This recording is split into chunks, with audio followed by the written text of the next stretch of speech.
Dahil napakarami nating kamatis, gagawin ko siya ng paraan na hindi masayang. Pwedeng gagawin ko siyang sarsyadong spare ribs na beef. Ayan. Ayan.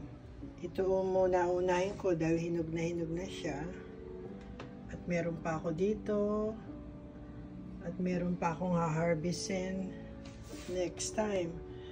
Kaya gamitin natin itong ating sariwang kamatis. Bali, gagawin ko siyang sarsyado sa ating spare rib. Ayan. So, yan ang ganap ngayon na walang sayang. Kaya napakalaking bagay itong aking 3 puno ng kamatis. Napakasaya ng pagkanyang pagbubunga. Napakarami. Ayan. Ayan. So, yan ang gagawin ko ngayon. Sarsyadong beef spare rib.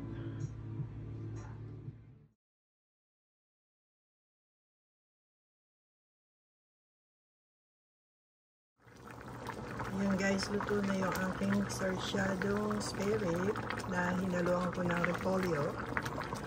At nagbo-boil din ako ng corn. Pagkaluto niya, dadanhang ko yung aking anak.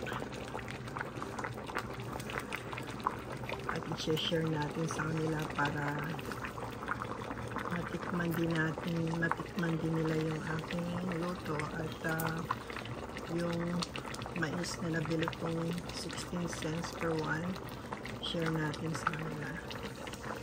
O paano? Hanggang dito na lang. God bless everyone. Take care. Bye for now.